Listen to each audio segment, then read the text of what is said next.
দেবানন্দে একবার হরি হরি বল নিতাই গৌর সীতানাথ।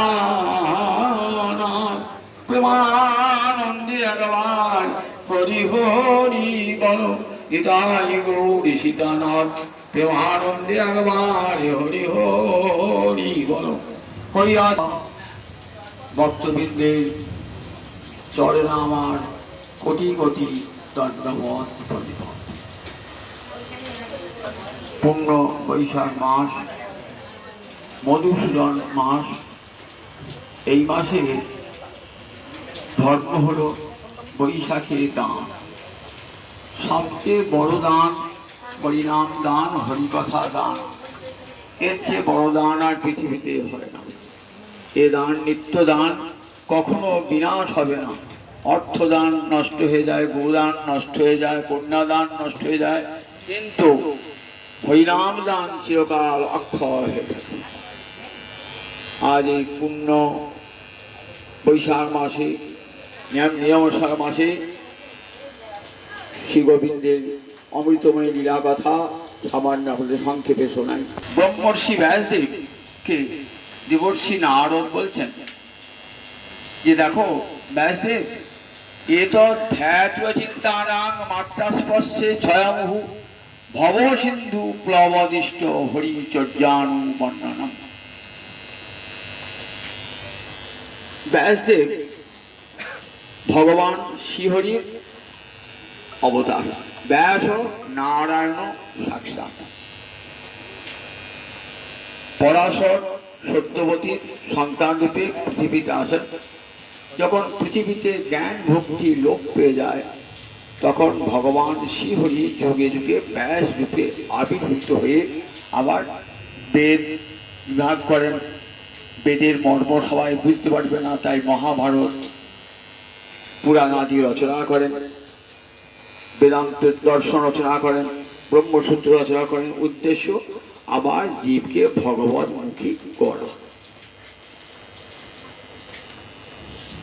সরস্বতী নদীর তীর। সরস্বতী একটি পবিত্র নদী। 7টা নদীর মধ্যে সরস্বতী একটা। গঙ্গা, যমুনা, নর্মদা, কাবেরী, সিন্ধু, সরস্বতী। সরস্বতী একটা। সেই সরস্বতী নদীর তীরে একটা আশ্রম, তার নাম সোম্যাপ্রাস আশ্রম। সেখানে অনেক কুল বৃক্ষ আছে। বদর বৃক্ষ মানে কুল গাছ আছে। বদরে অয়নং যস্য, অয়ন মানে আশ্রয়। কুল বৃক্ষের তলায় যার আশ্রয় তাকে বলে বাদরায়ণ। ব্যাসদেবের তার অপর নাম ছিল বাদরায়ণ। এইখানে আশ্রম ছিল ব্যাসদেব। এখানে এসেছেন দেবর্ষি নারদ বিনা যন্ত্রে হরিগুণ গান করতে করতে। বলছেন ব্রহ্মর্ষি পাহাড়, কেমন আছো? তোমার শরীর, মন, আত্মা সব কুশলে তো? দেখো, মহৎ ব্যক্তিদের কুশল জিজ্ঞাসা করতে নেই, কারণ তারা সবসময় কুশলে থাকে। তুমি তো সকল জীবের মঙ্গল সাধন করেছো। তুমি একটা বেদকে 4 ভাগে ভাগ করেছো। সবাই বেদের তত্ত্ব বুঝতে পারে বলে বিশাল মহাভারত, 1 লক্ষ শ্লোকে বিশাল মহাভারত রচনা করেছো। 18খানা পুরাণ রচনা করেছো। বেদান্ত দর্শন রচনা করেছো। সুতরাং আবার সমস্ত ধর্মকার্য সুসম্পন্ন করেছো। ব্রাহ্মণ, ক্ষত্রিয়, বৈশ্য, শূদ্র, নর, নারী, ব্রহ্মচর্য, গারস্থ, বানপ্রস্থ, সন্ন্যাস, 4 আশ্রমের এবং 4 বর্ণের যাতে মঙ্গল হয়, সেই মঙ্গলের সব ব্যবস্থা তুমি করেছো। সুতরাং যে মানুষের মঙ্গল করে তার তো শান্তিতে থাকবারই কথা, তার তো কোনো অমঙ্গল হয় না। যে অপরের মঙ্গল করে তার কোনো অমঙ্গল থাকলে অমঙ্গল স্পর্শই করতে পারে। ব্রহ্মর্ষি পাদ বলছেন, দেখো দেবর্ষি, তুমি যা বললে ঠিকই। আমি যা যা কাজ বলি তাই করেছি। আমি বেদ ভাগ করেছি, মহাভারত রচনা করেছি, পুরাণ রচনা করেছি, বেদান্ত দর্শন রচনা করেছি। তথাপি নাত্মা পরিতুষ্যতে, তথাপি আমার আত্মা, আমার মন শান্তি পাচ্ছে না। কেন শান্তি পাচ্ছে না তার কারণটাও আমি খুঁজে পাচ্ছি না। ব্যাসদেব তো সাক্ষাৎ ভগবান, ভগবান নিজেই পারছেন না নিজের ত্রুটিটা কোনখানে, মনে কেন এত নিদারুণ বিষণ্ণতা অপ্রসন্নতা, কেন ভালো কাজ করেও মনে শান্তি পেলাম না কেন, মনে ভাবছে। ভক্ত এসেছেন, দেবর্ষী নারদ এসেছেন, ভক্তরা আজ ভক্তকে জিজ্ঞাসা করছেন ভগবান বলতো আমার কেন এত অপ্রসন্নতা, অন্তরে এত দুঃখ বেদনা কেন, আমি কি করে বলবো? তা বল তুমি তো ভগবান। তা বললে তুমিও ভগবানের মতোই সমস্ত জীবের অন্তরে প্রবেশ করতে পারো, ভক্তের ক্ষমতা আছে সমস্ত জীবের অন্তরে প্রবেশ করে, তার অন্তরচারী হয়। তুমি আমার হৃদয়ে প্রবেশ করে বলো কেন আমার এই অন্তরে অপ্রসন্নতা। তখন বলছেন দেবর্ষী নারদ, দেখো তুমি এসব কাজ করেছো ঠিক, পুরাণ রচনা করেছো, মহাভারত বেদ ভাগ করেছো, কিন্তু একটি কথা তুমি বলো নাই। কি বলো নাই? না ব্রজের অমৃতময় লীলা, রাধা মাধবের অমৃতময় লীলা, ব্রজ লীলার কথা তুমি বর্ণনা করো নাই। তুমি ধর্ম অর্থ কাম মোক্ষের কথা বলেছো, কিন্তু প্রেম ভক্তির কথা তুমি বলো নাই। যে প্রেম পঞ্চম পুরুষার্থ এবং পরমহংসগণের অতি প্রিয় ধর্ম যে ভাগবত ধর্ম, সেই ধর্মের কথা তুমি বলো নাই। তাই তোমার চিত্তে এমন অপ্রসন্নতা নেমেছে। তুমি জগতের জীবকে শোনাও, যত বড় বড় সাহিত্য রচনা করো না কেন, যদি হরির গুণগাথা না থাকে তাহলে সে সাহিত্যের গুণমূল্য নাই, সে সাহিত্য রাহিত্য। যে সাহিত্যে গোবিন্দের গুণ বর্ণনা হয় না, নজর বছর চিত্রপরং হরির যশ জগৎ পবিত্রং প্রগৃহীত করচিত তদ্বায় সঙ্গীতিত্বং কুসন্তি মানসা নজত্র হংসা নিরবন্তু শিক্ষায়া। বলেন দেখো, যে বাক্য হরির গুণ বর্ণনা করে না, সে বাক্যে রস অলঙ্কার ছন্দ যাই থাকুক না কেন, ভক্তেরা তা শ্রবণ করেন না। যেখানে ধর্ম অর্থ কাম্যক্ষের কথা আছে, সেখানে কৃষ্ণ ভক্ত পরমহংস যান না। বলে জগতের হাঁস তারা কি স্বচ্ছ সরোবর ছেড়ে দিয়ে ওই পাখির ডোবায় গিয়ে বিচরণ করে? আমরা বাড়িতে একটা গোবরের সারপুর আছে, সেখানে গিয়ে হাঁসটা থাকবে, হাঁস সেখানে স্বচ্ছ সরোবর। মানস সরোবরে হংস, সে অন্য কোথাও আসবে? সে তো স্বর্ণ কোমলের মিনাল খায়, স্বর্ণ কোথাও আসবে? কৃষ্ণ ভক্তরা কেমন না প্রেম সরোবরের হংস, তারা যারা যেখানে কৃষ্ণ প্রেমের কথা আছে সেখানেই তারা যান, অন্য কোথাও যান না। তাদের বায়ু সঙ্গে তীর্থ, বায়ু মানে কাক, কাক তীর্থ। আপনার বাড়িতে ভোজ হয়েছে, পাতাগুলো ফেলে দিয়েছেন, কাকের এসে চেটে চেটে খায়। বললেন যারা ধর্ম অর্থ কাম্য ছাড়া কিছুই জানে না সংসারে, তারা বলেন ওই বায়ু তীর্থ, সেখানে কৃষ্ণ ভক্ত যান না, যেখানে কৃষ্ণ প্রেমের কথা নয়, যে অমৃতময় কৃষ্ণ কথা যেখানে বর্ণিত হয় না। তাই তুমি জগৎকে শোনাও গোবিন্দের অমৃতময় লীলা, জগতে জীব শুনুক। কলিজীবের মানুষ কিছুই পারবে না, তাদের ধ্যান জ্ঞান তপস্যা যাগ যজ্ঞ কোনোটাই হবে না। তার উদ্ধার পাবে কি করে? বলেন তার উদ্ধার পাবে একমাত্র কৃষ্ণ নামে, কৃষ্ণ কথা শোনে। সেই গোবিন্দের লীলা এ তো ধ্যাত চিত্তানাং মাত্রা স্পর্শে ছয়ামু ভব সিন্ধু প্লবদিষ্ট হরিচর্যানুবর্ণনম। ভবসাগর পার হবার, প্লব মানে নৌকা, দৃষ্ট মানে আমি দেখে এসেছি, শুনি নাই, শোনা কানে নয়, আমি দেখেছি, চোখে দেখে এসেছি তৈরি হয়েছে একটা নৌকা। কি করে কলিকালে মানুষ ভব সমুদ্র পার হবে, সেই নৌকা তৈরি হয়েছে। কি সেই নৌকা? হরিচর্যানুবর্ণনম, রাধা মাধবের লীলা বর্ণনা করো, রাধা গোবিন্দের লীলা। কলির জীব কান পেতে বসে বসে শুনবে, আর তাতে সংসার সাগর ভবসিন্ধু প্রভ অনায়াসে সংসার সাগর অতিক্রম। শোনাও তাদের কি অমৃতময়ী কথা। কি করে শোনাবো তার লীলা? বলে সমাধি না তম অনুস্মর, সমাধিতে বসো, ভক্তি যোগে মনটাকে সমাহিত করে গোবিন্দের লীলা সাক্ষাৎ দর্শন করো, দর্শন করে সেই লীলা বর্ণনা করো। এই বলে দেবর্ষী নারদ চলে গেলেন, বইলেন সে আশ্রমেতে। সমাধিযোগে ভক্তিযুক্ত চিত্তে সমাহিত হয়ে দেখছে রাধা গোবিন্দের লীলা সব চোখের সামনে ফুটে উঠেছে। সেই লীলা দর্শন করে শ্রীমদ্ ভাগবতে বর্ণনা করছে। সুখদেব যখন লীলা বর্ণনা করছেন না, তখন সুখদেব বাসুদেবী ভগবতী নিমগ্ন হৃদয় অপ্রবৃত্তি, বাসুদেবে ভগবতী নিমগ্ন হৃদয়, গোবিন্দ লীলায় ডুবে গেলেন, ডুবে গিয়ে বর্ণনা করছে। এই ভাগবত ভগবানের করুণার দান, কৃপার দান। অন্য সমস্ত শাস্ত্র সাধনার দান, কিন্তু ভাগবত করুণার দান। আমি যদি একটা আম গাছে আম পড়েছে, বড় পাকা বড় বড় আম ঝুলছে, আপনার অন্তরে ইচ্ছা জাগলো যে আমটা পারব, আপনি ঠেলা মেয়ে আপনি নিয়ে যাবার করে আমটা পারলেন বটে, সে আমটা তো সাধনা করে পারত, সে তো আর আপনি পড়লো না, আকৃতি পারত না, ঠেলা মেরে পারত, অন্য কোনো উপায় পারত। আর আপনি গাছতলায় বসে আছেন, টুক করে একটি পাকা আম পড়লে আমাদের সামনে, তাহলে সেটা কি হয়? সেটা কৃপার দান। সাধনা করতে হলো আপনি পেলেন, ভাগবত থেকে কৃপার দান, ভগবানের কৃপার দান। ফলটি কোথায় কে করল ফলটি? তা বললেন, দেখো কৃষ্ণ প্রথমে বলেছেন ব্রহ্মাকে, ব্রহ্মা বললেন নারদকে, নারদ বললেন ব্যাসকে, ব্যাস বললেন শুককে, শুক বললেন মহারাজ পরীক্ষিতকে। এমনি করে ফলটা নেমে এলো। দেবর্ষি নারদ গাছতলায় বসেছিলেন, ফলটি পেলেন, এসে বেদব্যাসকে বললেন এই ফল জীবকে খাওয়াও, জীব পরিতৃপ্তি লাভ করবে। তাই কলিকালে আর অন্য কোনো ধর্ম নাই, বসে বসে ভগবান শ্রীহরির কথা আমার মহাপ্রভু লিখেছেন। দুই ভাগবত সঙ্গে করাইল সাক্ষাৎকার, গৌরহরি আর নিতাই চাঁদ দুই ভাই, ভক্তিরস পাত্র আর ভক্তিরস শাস্ত্র। দুই ভাই হৃদয়ের খালি অন্ধকার, দুই ভাগবত সঙ্গে করাইল সাক্ষাৎকার।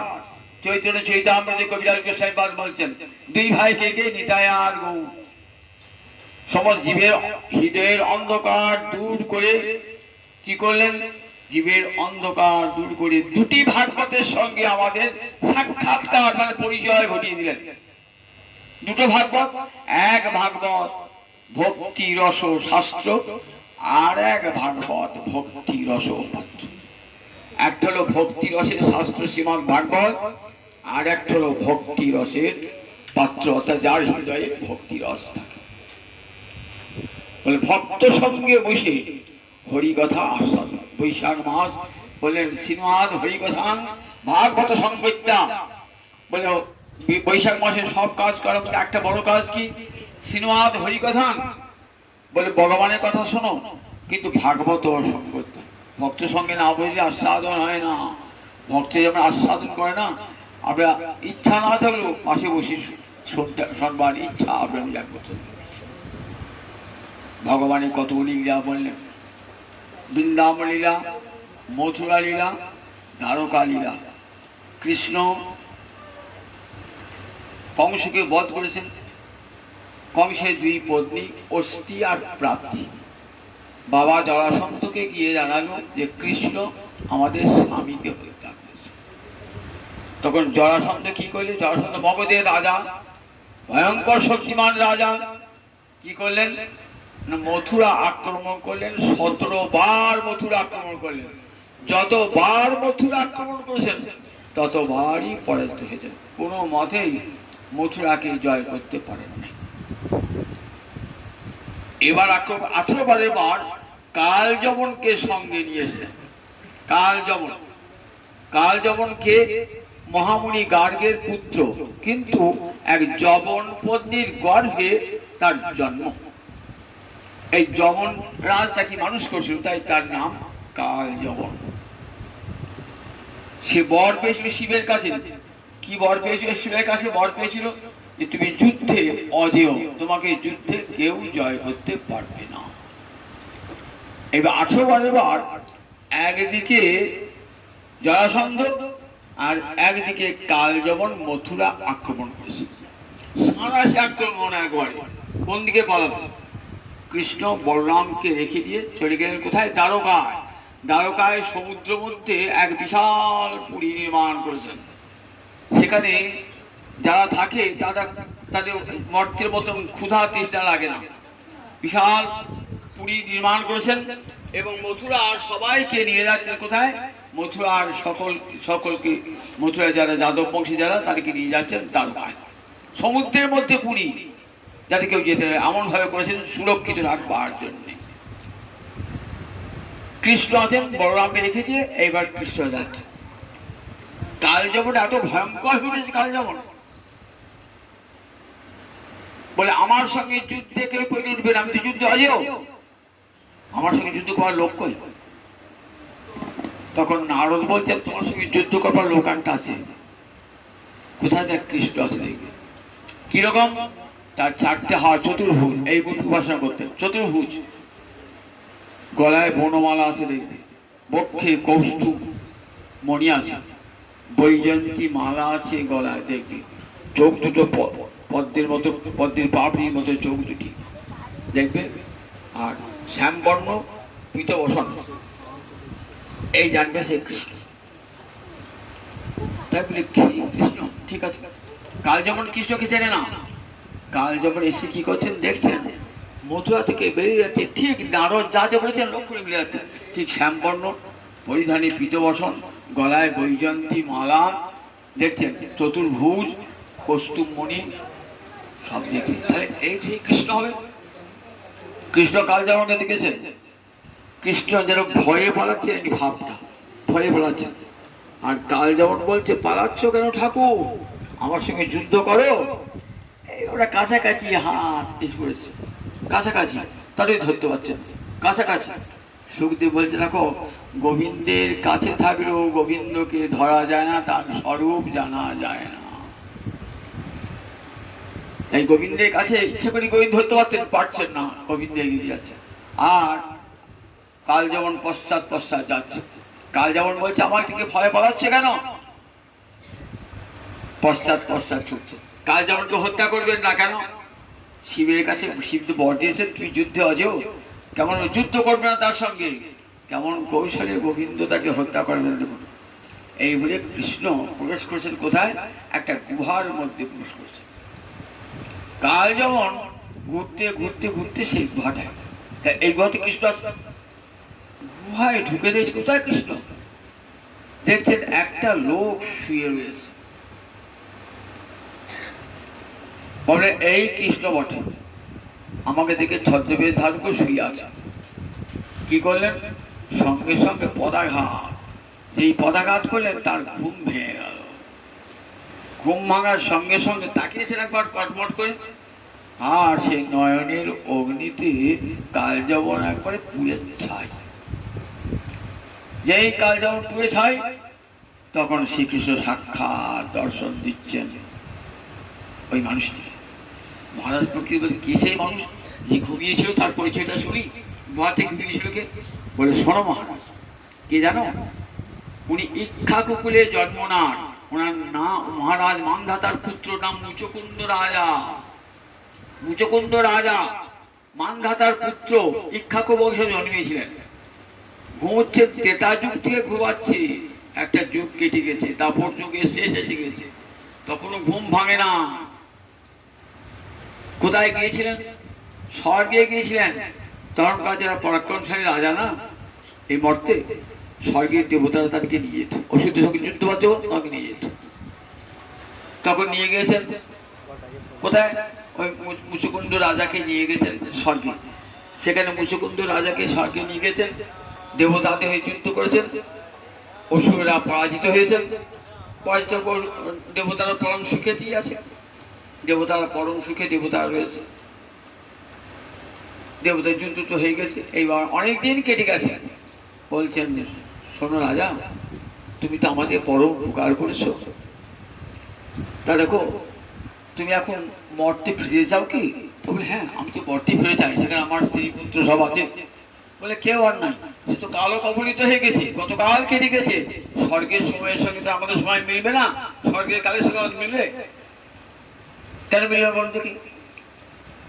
আমাদের 6 মাসে দেবতাদের একদিন, আমাদের 6 মাসে দেবতাদের আবার 6 মাসে এক রাত, তাহলে আমাদের সময়ের সঙ্গে মিলবে? সব কাল কবলিত হয়ে গেছে। আপনি এখানেই থাকুন, এখানে বিশাল অট্টালিকা নির্মাণ করছি। না না না, আমি ভারত ভূমিতেই যাবো, আমাকে ভারত ভূমিতে যাই। তা বললেন কি বর্ষায় বলো, তুমি যখন থাকবে না শুনবাম না, কি বর্ষা বলো, যা চাইবে তাই না। তা বললেন আমি অন্ত কোনো বর চাই না। তা বলে আমরা কিন্তু সব দিতে পারি, কিন্তু কৈবল রঙের ইতি, কৈবল মানে মুক্তি, আমরা মুক্তি ছাড়া সব দান করতে পারি। মুক্তিটা গোবিন্দ ছাড়া কেউ দান করতে পারে না, একমাত্র বিষ্ণু, তিনি গোবিন্দ, তিনি মুক্তি দান করতে পারেন, আর কেউ মুক্তি দান করতে পারে না। তা কৈবল্য মুক্তি, কৈবল্য ছাড়া আর যা চাইবে তাই। বলে বেশ, তাহলে আমাকে এই বর দাও যে আমি বহুদিন পরিশ্রান্ত হয়েছি, ক্লান্ত হয়েছি যুদ্ধ করে, আমি যেন নির্বিঘ্নে ঘুমাতে পারি, মরতে নেমে আমি যেন নির্বিঘ্নে ঘুমাতে পারি। আমার কেউ যেন আমাকে না জাগায় ঘুম থেকে, যদি কেউ আমাকে ঘুম থেকে জাগায় সঙ্গে সঙ্গে সে যেন পুড়ে ছাই হয়ে যায়। এই সে মুচুকুন্দ রাজা ত্রেতা যুগ থেকে গুহাতে ঘুমুচ্ছে। কাল যখন এসে পদাঘাত করেছে, সঙ্গে সঙ্গে তার নয়নের অগ্নিতে কাল যেমন পুড়ে ছায়। এইবার দেখা দিচ্ছেন কাকে, এবার দেখা দিচ্ছেন কাকে, মুচুকুন্দ রাজাকে। একই মানুষ, একই রূপের মানুষ তো। কাল যেমন দেখেও কিন্তু বুঝতে পারলেন না ভগবানকে, কারণ ওই চোখে ভগবানের স্বরূপ দেখা যায় না। অর্জুন দেখতে পারেন নাই, ভাবছেন আমার, অর্জুন ভাবছিলেন যে আমার মামাতো ভাই কৃষ্ণ। যখন বললেন অর্জুন আমার, তোমার ভগবান কি বলছে, অর্জুন আমি তোমার ওই শরীর রূপ দর্শন করতে চাই। দেখতে পারবে না অর্জুন, দেখাও না, একটু সখা মা। দেখেন এই দেখো, পশ্চিমে পশ্চিমে পার্থ রূপাণী শত শত সহস্রাণী, এই দেখো আমার কত কত রূপ। অর্জুন অবাক আছে, দেখতে পাচ্ছেন না, দেখতে পাচ্ছেন না, দেখতে পাচ্ছ না তো, এই দেখো আমি তোমাকে দিব্য চক্ষু দান করলাম, এবার দেখো দদামিতে দিব্য চক্ষু, আমি তোমাকে দিব্য চক্ষু দান করছি, এবার দেখো। যেই দিব্য চক্ষু দান করলেন তখন অর্জুনের সামনে গোবিন্দ তার রূপ ধরলেন, বলে দেখো এই রূপ দেবতারা পর্যন্ত দেখতে পায় না, তুমি আমার সখা বন্ধু দিয়ে জন, তাই তোমাকে এই রূপ দেখালাম। একই রূপের মানুষ, দেখুন কাল যখন তাকে চিনতে পারলেন না, আর চিনতে পারলেন কে, দেখুন সামনে কেমন সেই মানুষ জানিয়েছেন, ওই মুচুকুন্দ রাজা, পরম হরিভক্ত রাজা। এর আগে বহু বহু জন্ম সাধনা করেছেন ভগবান শ্রীহরিকে দর্শন করবার জন্য। আজ তার সেই দিন, সৌভাগ্যের দিন, আজ তার গোবিন্দ দর্শন হবে। ভগবানের কাছে কত আরতি জানিয়েছেন সেই গোবিন্দ দেখা দাও বলে, আজ তার সেই বাসনা পূর্ণ হবে। আজকে সামনে দাঁড়িয়েছেন, বলছেন কে তুমি বলো। তা বলছে আগে তোমার পরিচয়টা দাও। বলছেন আমার নাম মুচুকুন্দ, ইক্ষ্বাকু কুলে আমার জন্ম। ইক্ষ্বাকু বংশ, কোন বংশ? রামচন্দ্রের বংশ, ইক্ষ্বাকু বংশ। সেই ইক্ষ্বাকু বংশে আমার জন্ম, আমার নাম মুচুকুন্দ। বিশাল রাজত্ব ছিল আমার, আমি স্বর্গে দেবতাদের হয়ে যুদ্ধ করেছিলাম। তারপরে দেবতারা আমাকে মর্তভূমিতে পাঠিয়ে দেন। আমি তাদের কাছে প্রার্থনা করেছিলাম যে আমি নিদ্রা যাব নির্বিঘ্নে, যদি কেউ আমার নিদ্রা ভঙ্গ করে তাহলে আমার নয়নের অগ্নিতে তার যেন পুড়ে ছাই হয়ে যায়। এক করে সে পুড়ে ছাই হয়ে গেছে, তুমি কি বলো। বলে আমার পরিচয় শুনবে? গোবিন্দ বলছে আমার তো অনেক পরিচয় আছে জানো তো, আমার নাম, আমার রূপ, আমার গুণ, আমার কর্ম সব অনন্ত। একটা মানুষ কোটি কোটি জন্ম ধরে হয়তো পৃথিবীর ধূলিকণা গুণে শেষ করতে পারবে, কিংবা আকাশের তারা গুণে শেষ করতে পারবে, কিন্তু আমার রূপ, আমার গুণ, আমার লীলা, আমার কর্ম কোটি কোটি সহস্র বদন যে সেও পারে না, কেউ পারবে না তার সীমা সংখ্যা করতে, আমি নিজেও পারি না। সেই আমার একটা নামও হলো অনন্ত। তা দেখো অদ্যতনানি জন্ম কর্মানি শ্রুণুষ্য, এই বর্তমানে যে আমার জন্মকর্ম সেটা শোনা আছে। আমি তো বহুবার জন্মেছি, কিন্তু এবার কি জন্য জন্মেছি কি রূপে জন্মি সেটা বলি। এবার আমি বসুদেবের পুত্র রূপে জন্মেছি, আমার নাম বাসুদেব। বসুদেবের পুত্র রূপে জন্মেছি। কংসের অত্যাচারে পৃথিবী যখন অত্যাচারিত হয়, তখন ব্রহ্মা আমাকে প্রার্থনা করেছেন দেবগণকে সঙ্গে নিয়ে, মহাদেবকে সঙ্গে নিয়ে। তখন আমি বলেছিলাম, আমি জানি পৃথিবীর দুঃখের কথা, আমি যথা সময়ে আবির্ভূত হব যদুকুলে। তাই আমি যদুকুলে জন্মেছি। আমি বসুদেবের পুত্র বাসুদেব। তখন খুব আনন্দ, স্বয়ং এই ভগবানকে দেখবার জন্যে। দেখো তুমি পূর্ব জন্মে আমার কত সাধনা করেছো, কত আরতি জানিয়েছ আমার কাছে আমার দর্শনের জন্য। দেখো আমি আমার ভক্তের প্রার্থনাকে কখনো বিফল করি না। এক জন্মে না হোক, কোটি কোটি জন্মের পরও আমি আমার ভক্তকে কৃপা করি। আমার সাধন কখনো ব্যর্থ হয় না। যে একদিনের জন্য কৃষ্ণ নাম করে আমি তাকে দেখা দিই, এটা আমার জীবনের প্রথম। আর আমার ভক্তকে আমি সব সময় রক্ষা করি, এটা আমার জীবনের। আমার চরণে যারা শরণাগত তাদেরকে সর্বাবস্থায় আমি রক্ষা করি। তখন নয়ন জলে ভাসছেন, বলছে তোমার এত কৃপা প্রভু, এত কৃপা, আমাকে দেখা দেওয়ার জন্য তুমি এখানে এসেছো প্রভু। দেখুন ভগবানের কি লীলা। দেখুন কাল যখন কে নিজ হাতে হত্যা করলেন না, শিব তার পরম ভক্ত, তো শিবের পর যাতে সার্থক হয় তার জন্য কি করে বলি যুদ্ধে অজেয়, সেটাও থাকলো। আবার দেখুন কাল ওই কুচকুন্দ রাজা নয়ন বাড়িতে তাকে ভস্মীভূত করলেন। মহাদেব তো আগা ভোলা খ্যাপা লোক, তো যে যার একটা বিল্লপত্র দিলেই খুশি, বিল্লপত্র দিলেই। দেখেন না, সে ভরসাসুরের কাহিনী শুনেছেন তো, যে যার মাথায় হাত, আমাকে বর্দা এমন, আমি যার মাথায় হাত দেবো সেই জন্য পুড়ে ছাই হয়। একটা বেলপাতা দিয়েছে খুশি, বলে বেশ বেটা তাই হবে, যা তুই যার মাথায় হাত দিবি সে পুড়ে ছাই হবে। বরটা পাওয়ার বলছে, ও ঠাকুর তোমার কথা মিথ্যে না তো? আমার কথা মিথ্যা? আমি তোমার মাথায় হাত দিয়ে দেখি, তোমার মাথায় হাত এই বলেছে সব মহাদুটি শুনতে হবে করেছে। গোবিন্দটা রাখাল ভেসে এসেছেন, দেখে বোঝা মহাদেব কি ব্যাপারটা কি হলো, বলছে বলে ফেলেছি, কোনো চিন্তা নাই। এই তুমি ছুটছো কেন অসুর? তা বলছে ওই খ্যাপা ঠাকুর আমাকে বর দিল, কি জানো বর দিল, তুমি যার মাথায় হাত দেবে সে পুড়ে ছাই হয়ে যাবে। তারপর পরীক্ষা করতে গেলাম ঠাকুরের কথা মিথ্যা কিনা, ঠাকুরের মাথায় হাত দিয়ে দেখবো। তারপর ঠাকুরের মাথায় হাত দেওয়ার কি দরকার, তোমার নিজের মাথা তো রয়েছে, যে মাথায় হাত দাও, নিজের মাথায় হাত দিয়ে পুড়ে ছাই। তখন বলছেন গোবিন্দ মহাদেবকে, দেখো এমনি করে যাকে তাকে যাথা বটিও না, যাকে তাকে যাথা বটে নিজের সপনাজি কেউ না, যাকে তাকে আবার এখানে বটে তুই যুদ্ধে কাল যাবো, কিন্তু যুদ্ধে অজেয় হবি। কিন্তু কৃষ্ণ ভক্ত মহাদেব পঞ্চমুখে রাম নাম জপেন ত্রিপুরারি, তার বাক্য সত্য করতে হবে। তো আমার ভক্তের বাক্যকে আমি সত্য করি, আমার কথাকে মিথ্যা করে দিই, কিন্তু ভক্তের বাক্যকে আমি সত্য করি। ভীষ্ম বললে যে দেখো তুমি প্রতিজ্ঞা করেছো আমি অস্ত্র ধারণ করবো না, আমি কথা দিলাম তোমাকে অস্ত্র ধারণ করাবই। তাহলে কার কথাটা সত্যি কার কথাই মিথ্যা হবে? দেখুন ভগবান নিজের কথাটাই মিথ্যা প্রতিপন্ন করলেন, ভীষ্মের কথাটা কি সত্য রাখলেন। কুরুক্ষেত্রের যুদ্ধের প্রথম দিনই অর্জুন রথ পুড়ে ছাই।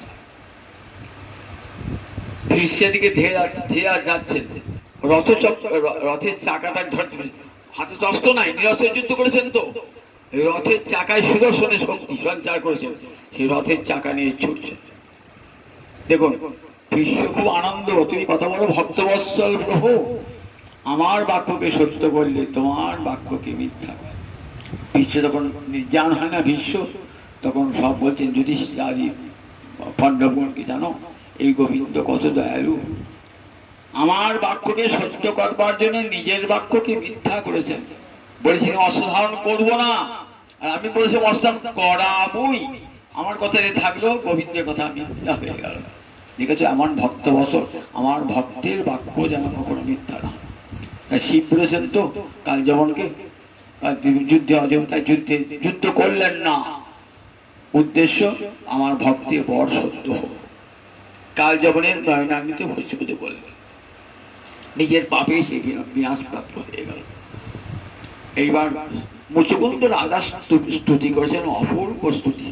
কি বলছেন? মুচুকুন্দ রাজাকে বলছেন, রাজা তুমি কি পড়ে বলো? সর্বান কামান দদামি, তুমি যা যা চাইবে আমি তোমাকে তাই তাই দেব। আমার ভক্তকে আমি সর্বস্ব দান করতে পারি। কৃষ্ণকে তুলসী জল দেয় যেই জন, তারই নিঃসরিতে কৃষ্ণ করেন চিন্তন। একটা তুলসী পত্র আর গঙ্গা জল হে কৃষ্ণায় বলে গোবিন্দ চরণে অর্পণ করে, গোবিন্দকে কি করেন? নিজেকেই দান করে দেন, নিজেকে বিক্রয় করে দেন। তুলসী দল মাত্রে ন জলস্য চুলুকে নেওয়া বিকিনিতে সমানমান ভক্তে ভো ভক্ত বৎসল। দেখেছেন, কিছুই চাই না, একটা তুলসী পাতা আর এক গঙ্গা জল দিলেই গোবিন্দ তুষ্ট। যে কোনো দেবদেবী বাড়িতে পূজা করুন না, পুরীতে এসে বলবে যে মা আমরা যতই দরিদ্র না 5টা উপচার চাই, নইলে কোনো মতেই কোনো পুজো হবে না, পঞ্চোপচার চাই। আর গোবিন্দ যিনি দেবতাদের দেবতা, যাকে ব্রহ্মা বন্দনা করে, যাকে শিব বন্দনা করে, যাকে রুদ্র বন্দনা করে, 49 বায়ু যাকে বন্দনা করে, সেই ভগবান বলছেন আমাকে কৃষ্ণকে তুলসী জল দেয় যেই জন, তার ঋণ সরিতে কৃষ্ণ করেন চিন্তন। কি করে ঋণটা শোধ করব? একটা তুলসী পাতা গঙ্গা জল, তারপর ঋণ। তোমার ভারতে কত শোনা আছে? বৈকুণ্ঠে গোলকে তোমার প্রচুর ধরে দাও, হিরে জহরত মণিমুক্তা দিয়ে দাও, তা 3 দিন সরে যাবে। বলছেন কৃষ্ণ জল তুলসীর সম নাহি অন্য ধন, তার আত্মা বেশি করে ঋণের শোধন। জল তুলসীর সম নাহি অন্য, গঙ্গা জল আর তুলসীর সমান অন্য কোনো ধন হয় না। কোটি কোটি অর্থ দিলেও হয়, কোটি কোটি সোনা দিলেও হবে না। তারে আত্মা বেশি করে ঋণের শোধন। তাই ভক্তের কাছে ভগবান চির ঋণী হয়ে থাকে। কি দেবে বলো? যা চাইবে তাই দেবো। কত কষ্ট করছো সারা জীবন আমার জন্য, কত দুঃখ পেয়েছো, বেদনা পেয়েছো, তবু আমার তপস্যাতে বিরত হও নাই তুমি। আমাকে ভালোবেসে সর্বস্ব ত্যাগ করেছো, সুতরাং কি চাও বলো? বলছেন প্রভু এই যে তুমি কি চাও বলছো না, এটাই তোমার মায়া। আমরা তুমি যখন এসে দাঁড়াও বরদান করবার জন্য, তখন কি নেবে বলো? ঘর নেবে, বাড়ি নেবে, স্ত্রী নেবে, পুত্র নেবে, কি নেবে? টাকা নেবে। আমি যা চাইবেন তাই দেব। ভগবান যা চাইবেন তাই পাবেন। গোবিন্দ সেবায় যা চাইবেন তাই পাবেন। এক একটা দেবতার কাছে এক একটা জিনিস পাওয়া যায়। তো সূর্যের কাছে গেলে আমার শরীরটা ভালো করে দাও সূর্য, শিবের কাছে গেলে আমার জ্ঞান দাও শিব, সরস্বতী আমাকে বিদ্যা দাও, দুর্গা আমাকে শক্তি দাও। আর গোবিন্দ একসঙ্গে সব গোটাই দেবেন। তিনি শক্তিও দেবেন, তিনি বিদ্যাও দেবেন, তিনি ধনও দেবেন, সব। বলে আমি সব, আমি বড়দর আট, আমি সব দান করতে পারি। যা চাইবে তাই, যা চাইবে তাই দেবে। ধন বিদ্যা যা কিছু যা চাই সব একসাথে দেবো। আমি সমস্ত কাম্য বস্তু দান করতে পারি। বলছে প্রভু এই যে বর্ণা বলছিল, এটা তোমার মায়া। বিমোহিত জনয়ং তদীয়া মায়া। তোমার মায়াতে এমনি করে জগতের জীব মোহিত। স্ত্রী পুত্র পরিবার পাবার জন্যে, সুতমিত রমণী সমাজে থাকবার জন্যে জগতের লোকে কত আকুলতা। 11 ইন্দ্রিয়ের দ্বারে পঞ্চ বিষয় ভোগ করবার জন্যে কি লোলুপতা। রূপ রস, জগতে রূপ রস শব্দ গন্ধ স্পর্শ ভোগ করবো, তাই বউ চাই, ছেলে চাই, টাকা চাই, বাড়ি চাই, গাড়ি চাই। এই নিরন্তর প্রার্থনা ভগবানের কাছে। একটা তুলসী পাতা দিতে গেলেও অন্তর একটা কামনা নিয়ে দিই। আমার শত্রুর সঙ্গে মামলা লেগেছে, হে গোবিন্দ যেন এই তুলসী পাতা দিলাম, কালকে শুনি আমার জয় হয়ে গেছে। ছেলেটা চাকরিতে ইন্টারভিউ দিয়ে গেছে, যেন শুনি ছেলেটার চাকরি হয়ে গেছে। দেখছেন কত ক্ষুদ্র ক্ষুদ্র জিনিস ভগবানের কাছে চাই আমরা, কত ক্ষুদ্র জিনিস। ভজন বিক্রি করে চাইছে কি? রূপ। আপনার ঘরে একটা সোনা ছিল, সোনাটা বিক্রি করে 1 আটি খড় কিনলেন, একটা সোনাটা বিচে দিয়ে একাটি ঘর কেউ কেনে? তা আপনার ভজনটা বিক্রি করে কি চাইছেন? স্ত্রী দাও, পুত্র দাও, ঘর দাও, বাড়ি দাও। ভজন বিক্রি বলেন, ভক্ত বলেন না গো, আমি তোমার কাছে কিছুই চাই না, তোমার কাছে কিছুই চাই না। তাই বিমোহিত জনময়, তাই জগৎ কি করে? দুঃখ বললেন সুখায় দুঃখ প্রভাবেষু সংসারে গৃহেষু বিসর্জতে। যে সংসার দুঃখের উৎপত্তি স্থান, দুঃখ প্রভাবেষু, যে সংসার দুঃখের উৎপত্তির স্থান, গীতায় কি বলেছেন? অশাশ্বত দুঃখালয়ম। সংসারে থেকে বলছে আমার সুখ হলো না, সুখ হলো, সংসার সুখের জায়গা, তাই সুখ হবে? সংসার কেউ সুখ দেয় নাকি? কেউ সুখ দেয় না। আপনি রান্না করে সকাল থেকে সন্ধে পড়ে রয়েছেন, কি গরম লাগছে, রয়েছে রান্না করে রয়েছেন, বাইরে শুন রান্না করে আঁচ তো লাগবে গায়ে। সংসারে থেকে, এই সংসারে থেকে সুখের খোঁজ করছে, কি করে সুখে? দুঃখালয় বলে, ও তো দুঃখের আলয়, এখানে কোনো দিনই তো সুখ পাওয়া যায় না। সুখের সন্ধান করছে কোথায়? আমাদের সবাই তো প্রার্থনা, সুখমে ভুয়া দুঃখমে মাভু, আমার সুখ হোক, আমার দুঃখ যেন না হয়। সবাই তো একটা সামান্য পিঁমড়ে থেকে আরম্ভ করে ব্রহ্মার কাছে যান, কি চাও গো? বললে সুখমে ভুয়া দুঃখমে মাভু, আমার সুখ হোক, আমার যেন দুঃখ না হয়। সবারই অন্তরে প্রার্থনা, কিন্তু হয় না তো। বেদে ঋষিগণ বলছে ভদ্রং কর্ণেভি সিনুয়ামদেবা, ভদ্রং পশ্চিম অক্ষভি যজত্রা, স্থিরৈরঙ্গৈ স্তুষ্টিমাংস স্তনভি দেবহিতং যদায়ু। যতদিন পরমায়ু দিয়েছ দেবনির্দিষ্ট পরমায়ু, তোমাকে সারা জীবন স্তব করি। এই স্তব করি আমি সকালে উঠে যেন ভালো জিনিস কানে শুনি, চোখে যেন ভালো জিনিস দেখি। কিন্তু হয় না কেন? বললেন হয় না কেন জানো? তুমি তো সুখের পথে হাঁটছো না, হাঁটছো তো দুঃখের পথে। সুখের পথটা ছেড়ে দিয়ে দুঃখের পথে হাঁটছো। একটা পথ আছে, যে পথ গেলে সুখের পথ কোন নির্বিঘ্নে, আর একটা পথ আছে দুপাশে বাঘ আছে, সিংহ আছে, হাতি আছে, ঘোড়া আছে, যে কোনো মুহূর্তে হত্যা করবে। আমরা সেই পথটা দিয়েই চলেছি, দুঃখের পথটা দিয়ে। সেই ভাগবতী পঞ্চম স্কন্ধে আছে এই সংসার অটবীর বর্ণনা। সংসার বনে এমনি করে ঘুরে বেড়াচ্ছে নিরন্তর। সত্যিকারের সুখের পথটা চিনতে পারছি না। ভাবছি বাড়ি গাড়ি ধন দৌলত হলে সুখ হবে, এটা বোধহয় সুখের পথ। গুরুদেব এসে কি করেন? কানে মন্ত্র দিয়ে, ওটা সুখের পথ নয় রে, ওটা তো দুঃখের পথ। এই বাড়ি গাড়ি ধন দৌলত, এখানে সুখ যেটা পাবি কেমন জানি? তা তল সৈকত বাড়ি বিন্দু সম সুতমিত রমণী সমাজে, তো হে বিশ্বরী মন তাহে সমর্পিনু অবমজু হব কোন কাজে।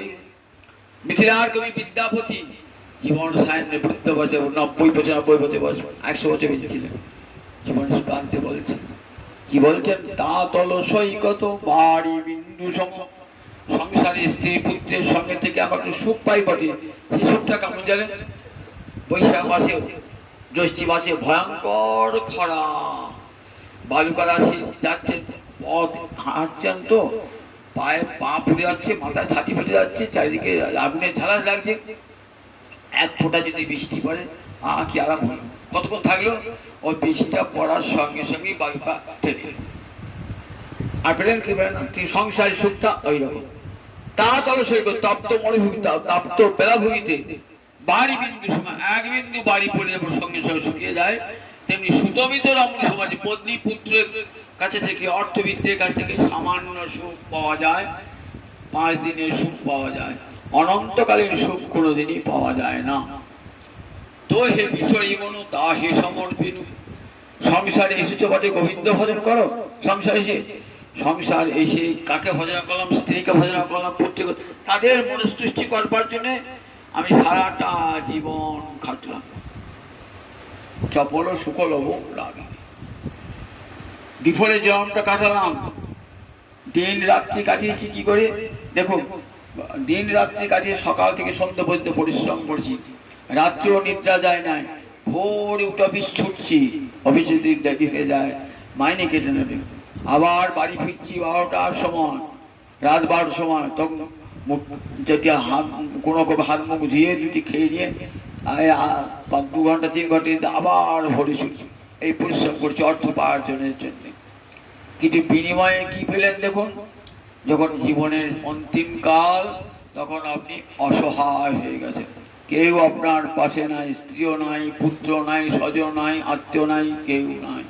যাবদে বিত্ত উপার্জন শক্ত, তাবৎ নিজ পরিবারের রক্ত, পশ্চাৎ ধাবতি জর্জর দেহে বার্তাং পৃচ্ছতি কোপি ন গেহে। যতদিন পয়সা করে উপায় করলেন তখন কত লোক আপনার কাছে পয়সা করে, পয়সা আছে তো বন্ধু জুটে যায়, তখন অনেক বন্ধু জুটে যায়। সব বসন্তের কোকিল তো, ঠিক বসন্তকালে সব আসবে, গ্রীষ্মকালে আর কার দেখা নেই, সব পালিয়ে যাবে, বর্ষাকালে হলে পালিয়ে যাবে। কোকিল বসন্তকালে সুখের দিনে আসে, সুখের দিনে বন্ধু মেলা আসবে। আমার যখন দুঃখের দিন বিছানায় পড়ে খুব খুব করে কাশছি, বিছানায় একদিকে মলমূত্র ফুটে আছে, ঘরে ঢুকবে না কেউ, বিছানার উপর ওষুধের গাড়ি সাজানো আছে, তখন সবাই, যে স্ত্রীকে আমি প্রাণ প্রিয়তম হয়েছে সেও ভাবছি বাবারে কি দুর্গন্ধ, ঘরটা কাছে যেতেই পারছি না, আত্মীয় স্বজন কেউ যাচ্ছে না। দেখেছেন তো সেই সময় কে সম্বল, গোবিন্দ ছাড়া শেষের দিনে সেজনে বিনে কে তোরে আপনে হবে। তিনি আবার কোন অবস্থাতেই পরিত্যাগ করবেন না, সর্বাবস্থায় তিনি রয়েছেন। ভক্ত যদি প্রাণ ভরে ডাকেন দেখবেন মৃত্যুকালে শিওরে সে দাঁড়িয়েছেন, তিনি মৃত্যুকালে তার ভক্তের কষ্ট না, শিওরে সে দাঁড়িয়েছেন, নিজে এসে সেবা করেন। সেই আপনার পুরী ধামের মাধবের কথা জানেন তো, মাধব পরম ভক্ত, মাধব জগন্নাথকে খুব ভালো প্রাণ দিয়ে ভালোবাসতেন। তা বললেন কাঁঠাল মাধব, একদিন এসে জগন্নাথ বলছে চল কাঁঠাল চুরি করে আনি। ও ঠাকুর বুড়ো বয়সে কাঁঠাল চুরি করে যাবো, চোর হবো, চোরের কাছে রাজা মাকে কারাগারে বল খুব ভালো চল। বুড়ো বয়সে ঠাকুর তুই তো বাজে আসবি, বল না আর তোকে ফেলে পেয়েছি। কাঁঠাল চুরি করতে গিয়ে আষাঢ় মাসের দিনে কাঁঠাল চুরি করছে, ধূপ ধাপ সব ধুচ্ছে, বাগানে তো মালি আছে, মালি ধূপ ধাপ কাঁঠাল পড়ছে কি না, তো একের পরে অত তো কাঁঠাল পড়ে না, তাহলে কেউ সে কাঁঠাল চুরি করছে। হ্যাঁ চিৎকার করছে, যেই চিৎকার করছে না জগন্নাথ তো পালিয়ে গিয়ে ছুটি, নিচে বৃদ্ধ মাধব দাস আছে, এই ও তোমার মালা ঝোলাটা ছদ্মবেশ নয়, কাঁঠাল চুরি করতে এসেছো, লোককে ধোকা দিচ্ছ যে আমি ভক্ত বৈষ্ণব, দেখা দিচ্ছ, আর চুরি করতে বেড়াচ্ছ। আমি চুরি করি নাই। তুই চুরি কর নাই, তা কে চুরি করলো? জগন্নাথ। জগন্নাথ তুই কই জগন্নাথ? ওই দেখো গাছে উঠেছে জগন্নাথ, ভালো করে দেখতে হবে, দেখেছি কই কই জগন্নাথ, কই জগন্নাথ? নাই জগন্নাথ। আর কি সত্যি জগন্নাথ এসে জগন্নাথ চুরি করেছে? ছুটে ছুটে গেলেন, চলো দেখি জগন্নাথ সত্যি চুরি করে গিয়েছেন, আলু নিয়ে এসে এই কাঁটা তার পেরিয়ে গেছে তো জগন্নাথের ওড়নার একটা অংশ ছিঁড়ে গেছে, ছিঁড়ে ওই কাঁটাটায় লেগে গেছে। এই দেখো জগন্নাথ পালিয়েছে, দেখো দেখো এই দেখো কাপড় ছেঁড়া। বেশ ঠিক আছে, কাপড় ছেঁড়াটা নিয়ে চলাম, কালকে সকাল বাদে দেখবো, পুরোহিতকে বলবো যে দেখো ওই অংশ কোনো ছেঁড়া আছে কিনা, এটা লাগালে পরে সে মিলছে কিনা, তাহলে তোমাকে ছেড়ে দেবো, নইলে কারাগারে পড়বো, বেশ তাই হবে। সকালে উঠে গিয়েছে এখন না, তখন জগন্নাথ দরজা খুলে ভোরে মঙ্গল আরতি হচ্ছে, দেখো তো হ্যাঁ কাপড়টা ছেঁড়া ওঠে, ওই টুকরোটা লাগাও তো, দেখছি টুকরোটা ঠিক লিখে যাচ্ছে।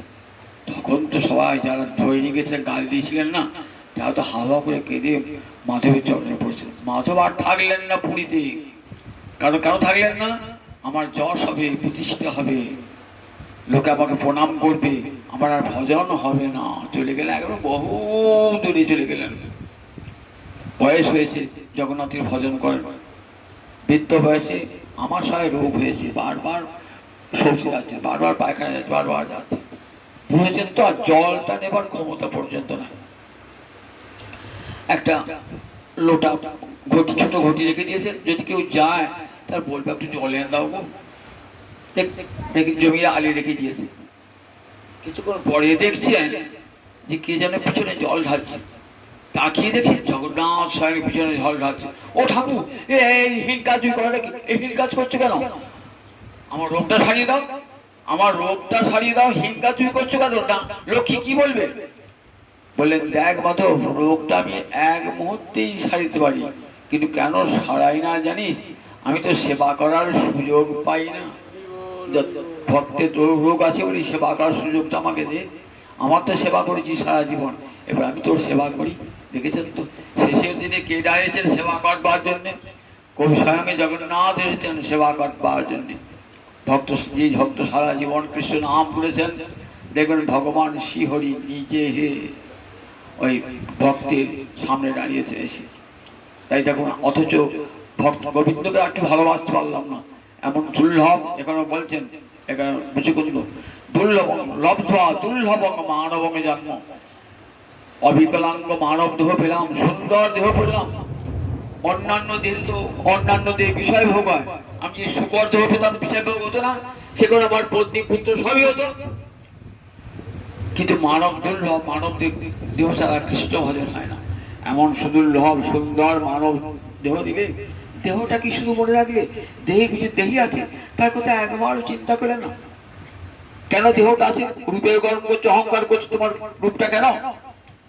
যে দেহ আপন জ্ঞানে যত্ন করো, রাত্রি দিনে বসন ভূষণ কত বেশ, পরমাত্মা ভগবান যবে হবে অন্তর্ধান, ভস্য কীটি কৃমে অবশেষ।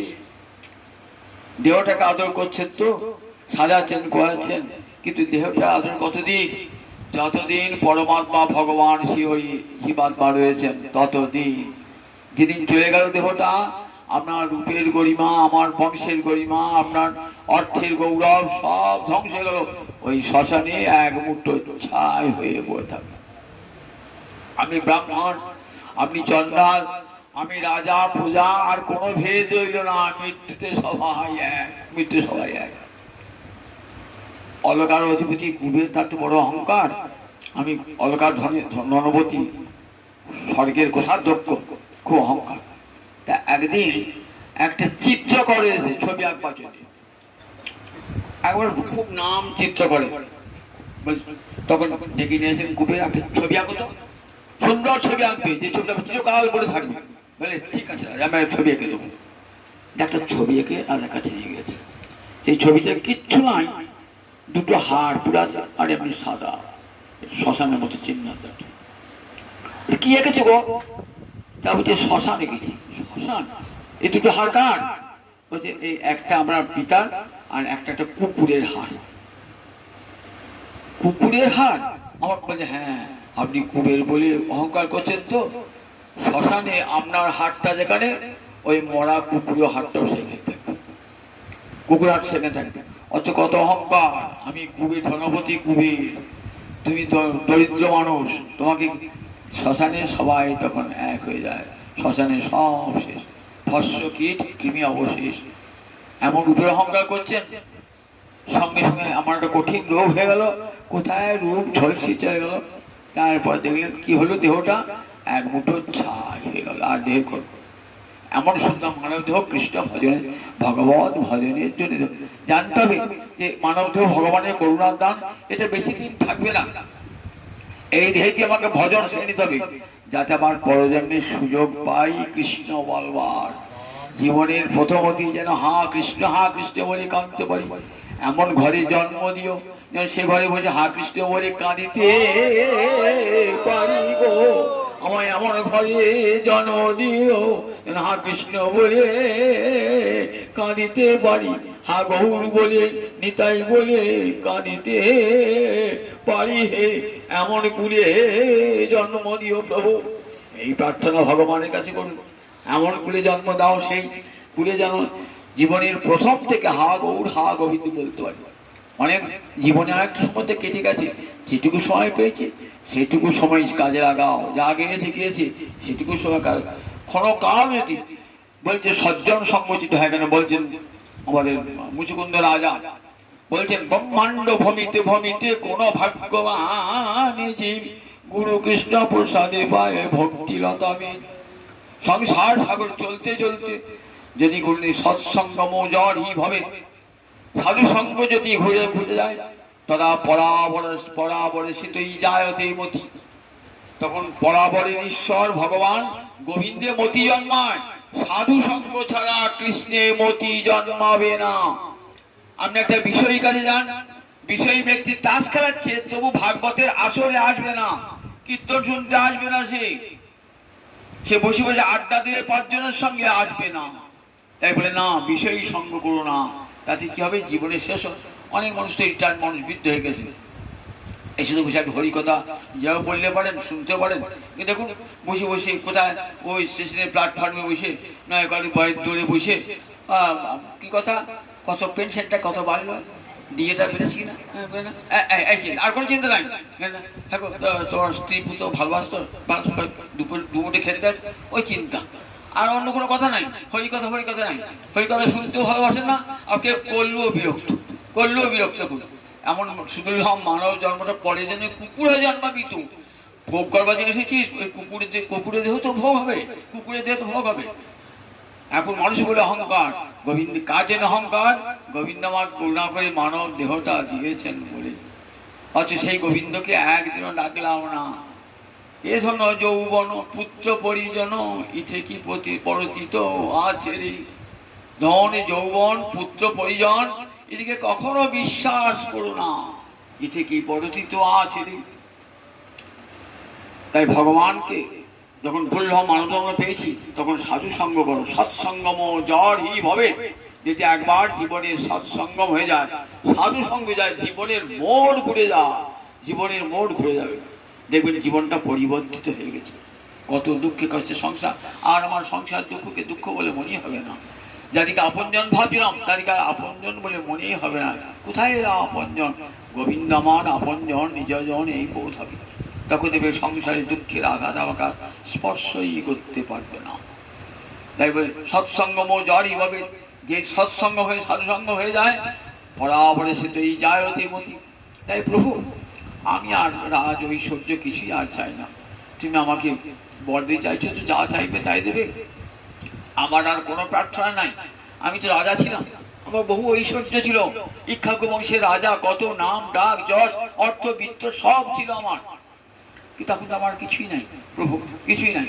তার জন্য কোনো ক্ষোভ নাই প্রভু, আমার জীবনের 16 আনার পাওনা হয়ে গেছে।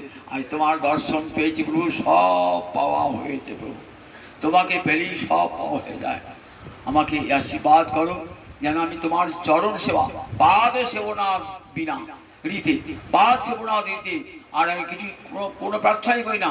আমি যেন আবার এমন জন্ম পাই যে জন্মেতে তোমার সেবা করতে পারি প্রভু। অকিঞ্চন প্রার্থতম, অকিঞ্চনের প্রার্থনীয়তম নিষ্কিঞ্চনে যে তোমার চরণ সেবা, সেই চরণ সেবাটা যেন করতে পারি প্রভু, এই প্রিয়। তখন বলছেন গোবিন্দ, মুচুকুন্দ দেখো আমি তোমার কাছে বর এত বর দিতে চাইলাম, জানবে ইন্দ্র কৃষ্ণ যদি ইচ্ছা করে ব্রহ্মপদ দিতে পারে, হেন কৃষ্ণ ছাড়ো কি কারণে, দেখো যার শ্রীচরণ ধ্যান করে পঞ্চানন, তথাপি প্রত্যয় নাহি মনে। কৃষ্ণ যদি ইচ্ছা করে ব্রহ্মপদ দিতে পারে, গোবিন্দ ভজন যদি করেন আপনাকে কৃষ্ণ ব্রহ্ম প্রতিষ্ঠিত করতে পারে। এমন কৃষ্ণ ভজন কখনো ছিল না। দেখো যার শ্রীচরণ স্বয়ং মহাদেব দেবাদিদেব, তিনি নিত্য ভজন করছেন, শাস্ত্র বারবার উপদেশ দিচ্ছেন। এমন সুদুর্লভ মানব জন্ম পেয়েও, তাই প্রভু আমি সব পেয়েছিলাম, রাজপথ পেয়েছিলাম, কত ধন অহংকার, আমি স্বর্গে গিয়েছি, স্বর্গ সুখ পেয়েছি প্রভু, সব সুখ শেষ আমার, সমস্ত সুখ, তবুও মনে কিছুই পাই নাই, সব পেয়েও মনে কিছুই পাই নাই। স্বর্গে গেছিলাম, কত ঐশ্বর্য কত সুখ পেলাম, অবসর করে সান্নিধ্য লাভ করলাম, পারিজাত করে ঘুরে বেড়ালাম, সেখানে ভালো মন্দ খেলাম, অমৃতাস্বাদন করলাম, আমার তো অমৃত রুচি হলো না। আমি নিবে এলাম, না না আমার এসব ভালো লাগছে না, আমি চলে এলাম, আমাকে এমন জায়গায় দাও, আমি সারা জীবন ঘুমবো, আর চোখে ঘুম থেকে উঠেই যেন আমার গোবিন্দ দর্শন হয়ে যায়, ঘুম থেকে উঠেই যেন আমি গোবিন্দ দর্শন করতে পারি। বরদেল দেবতা যাও, ঘুম থেকে উঠেই গোবিন্দ দর্শন হয়েছে, আজ আমার মহা সৌভাগ্যের দিন, আমার জীবনের চরম সাধনার যে লক্ষ্য ফল সে পেয়ে গিয়ে যাবি। তাই প্রভু আমি আর কোনো বর চাই না, আমাকে এই বর দাও যেন আমি তোমার চরণ সেবা করতে পারি, এমন বর আমাকে দাও। বলেন দেখো আমার ভক্তের কাছে বরের প্রলোভন দেখালো, আমার ভক্ত তার ভজন থেকে চ্যুত হয় না। কোটি কোটি সম্পদ নিয়ে গেল, সেখান থেকে তার সম্পদ চ্যুত হয় না, বঞ্চিত হয় না। সুরসাধু যখন ভজন করছেন বৃন্দাবনে, তখন আকবর গিয়েছে। তখন ভারতবর্ষের মুঘল সম্রাট আকবর রাজা, দিল্লির শাসক। তা আকবর গিয়ে বলছেন শান্তপদকে, নাম শুনেছেন তো, আমরা এত বড় রাজমন্ত্রী ছিলেন, আজ ভিক্ষুকের বেশে মধুকরি করে খান, আমি আমার বড় বৈষ্ণবে যদি কিছু সেবা করতে পারি জীবনটা ধন্য হয়ে যাবে। মুসলমান হলেও ভেবেছে এমন বৈষ্ণবে যদি কিঞ্চিৎ সেবা করতে পারি জীবনটা আমার ধন্য হয়ে যাবে। আসবেন না তো বহু কষ্ট করে ডেকে নিলেন এক শিষ্য গিয়ে, প্রভু আকবর এসেছে আপনার দেখা করে, আমাদের বাড়িতে কোনো মন্ত্রীর বাড়ি ছুটে গিয়ে মন্ত্রীকে পায়ে তেল দিয়ে বাড়িতে নিয়ে আসবেন। আর দেখেছেন তো আকবর গিয়েছেন, ভারত সম্রাট সনাতন আসছে, আজ চাইছেন না তবু এলেন, এসেছেন সম্মানার্থে এলেন। বলছেন প্রভু আমি তোমার সেবা করতে চাই, কিছু কিছু সেবার সুযোগ আমাকে দাও, কিছু সেবা করতে চাই।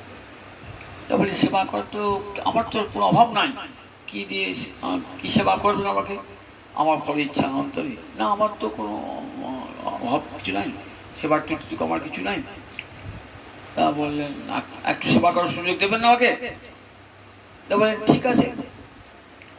তা রাজা তুমি এক কাজ করো, ওই যমুনার সব ব্রজবাসীরা সব স্নান করো তো, যমুনার ঘাটটা বহুদিন পুরনো হয়ে গেছে, ঘাটটা বাঁধিয়ে দাও। ঘাটটা বাঁধানো আমার কাজ, যা একটু সুযোগ পেয়েছি ঘাটটা বাঁধার যায়। ও বাবা, ঘাটে গিয়ে দেখছেন ঘাট তো বাঁধানোই। কিরকম বাঁধানো? সিমেন্ট দিয়ে নয়, ইট দিয়ে নয়, একবারে মণিমুক্ত দিয়ে বাঁধানো বড় বড় সিঁড়ি। বলছে আমার রাজকোষে অত মণিমুক্ত নাই, এত রাজকোষে অত মণিমুক্ত নাই। এসে বললেন আমার অহংকার চূর্ণ হয়েছে, আমি আর আপনাকে সেবা করবার যোগ্যতা আমার নয়। প্রণাম জানিয়ে চলে গেলেন। দেখেছেন তো, আর রাজা প্রণাম করতে রাজার কাছে সুযোগ দিলেন না, সুযোগ দিলেন না। কৃষ্ণ সেবায় এমনই মাতোয়ারা। বলে আমার ভক্তের কাছে যত প্রলোভন আসুক, রাজা রায় করতে গিয়ে তার রাজাকে অনেক কিছু, আমি একটা বড় বিল্ডিং করলাম, বনের মধ্যে ঝুপড়ির মধ্যে আছি, আমার মদন মোহন খেতে পায় না, যা রুটি ব্যবস্থা খাওয়ার ব্যবস্থা করে দাও, বড় মন্দির বাড়ি বলতে পারছেন, কিছুই করলেন। ঝুপড়ির মধ্যে থাকে, ঝুপড়ি ইয়ে ছাউনি, ঘাসের ছাউনি ঝুপড়িতে, বাঁশ দিয়ে ঘাটের ছাউনি ঝুপড়িতে সনাতন থাকে। বলছি তো পারতেন আমাকে একটা মন্দির তৈরি করে দাও, মন্দির তৈরি কিছু চাই না, নেবেন না। দেখেছ, যে ধরনের হইয়া ধনী মনিরে মাননা মনি, কোন ধরে ধরি হচ্ছে, কোন ভক্তি ধরে ধনী, কৃষ্ণ প্রেম ধরে ধরি, তার কাছে জগতের সব জিনিস তুচ্ছাতি তুচ্ছ হয়ে গেছে। আমরা তো প্রেমের কণা লাভ করতে পারি না, উপলব্ধি করতে হয় না, কি করে প্রেম ধরে ধরি হয়? যদি গুরুদেবের কৃপা অন্তরে বিন্দুমাত্র প্রেমের সংস্পর্শ পেতাম, তাহলে দেখতাম যে এই ধরনের ধনী হলে আর কোনো ধন লাগে না, এই ধরনের জন্য। সেটা ভাগবতীরা বার বলেন, দেখো সংসারে দুর্লভ মানব জন্ম কি জন্য, শুধু প্রেম ধনে ধনী হও, প্রেমে কৃষ্ণা সাধ হলে ভবনাশ হয়। এই প্রেমে যে বিনা প্রেম সে নাহি মিলে নন্দলালা। প্রেম মানে ভালোবাসা, হৃদয়ের সব ভালোবাসা দিয়ে গোবিন্দকে সেবা, সব ভালোবাসা দিয়ে। পূজার উপচার চাই না, পূজার উপচার একমাত্র হৃদয়ের ভক্তি বড় উপচার, সেই উপচার দিয়ে সেবা করো। বিরাট রাজস্ব যজ্ঞ করলাম, বিরাট হয়ে করলাম, বহুলোক করলাম, গোবিন্দ তা চান না, আমাকে প্রাণীর ভালোবাসা দিয়ে আমার সেবা করো। দেখো ওই দেখো মা যশোদা আমাকে কেমন করে সেবা করেছে, শ্রীরাম সুদাম সখা আমাকে এঁটো খাইয়েছে, রেখেছে তো, ব্রজবালেরা আমাকে প্রেমেতে ভর্সনা করেছে, এটি চান। কেবল আমার ভক্তের কাছে, ভগবান বলছেন আমার ভক্তের কাছে শত শত প্রলোভন থাকলো, আমার ভক্ত তাদের প্রলুব্ধ হন না, আমার কাছে কোনো বর চান না। দেখো রাজা, তুমি যখন রাজা ছিলে না, তখন অনেক প্রাণী বধ করেছিলে, প্রাণী বধ করতে হিংসা করেছিল, তো হিংসা করলে তার পাপ হয়, যেই হিংসা করো সেই হিংসার পাপে। যে তুমি এক কাজ করো, তোমার ভক্তিতে সব তপস্যাতে সব নষ্ট হয়ে গেছে, তথাপি লোক শিক্ষার জন্য বললেন তুমি ভক্তির দ্বারা আমার তপস্যা করো, পরজন্মে তুমি এমন উত্তম কুলে জন্মাবে, যে কুলে জন্মে আমার সেবা লাভ করে তোমার জীবন ধন্য হয়ে যাবে। পরজন্মে উত্তম দ্বিজ শ্রেষ্ঠ হয়ে জন্মে সে জন্মে সাধন ভজন করে গোলকে বৈকুণ্ঠে গিয়ে আমার সেবা লাভ করে তোমার জীবন ধন্য হয়ে যাবে বলে গোবিন্দ অদৃশ্য হয়ে গেলেন। মহারাজ মুচকুন্দ তার মুক্তি লাভ গোবিন্দ চরণ সেবার জন্যে তপস্যায় বসলেন। তপস্যায় বসে দেহত্যাগ করলেন। দেহত্যাগ করে পরজন্মে উত্তম জন্ম লাভ করে গোবিন্দ পাদ পদ্মে শিবাধিকা লাভ করলেন। জয় নিতাই, জয় নিতাই, জয় নিতাই। রাধে কৃষ্ণ গোবিন্দ, জয় জয় রাধে কৃষ্ণ গোবিন্দ, জয় জয় শ্যাম সুন্দর মদন মোহন বৃন্দাবন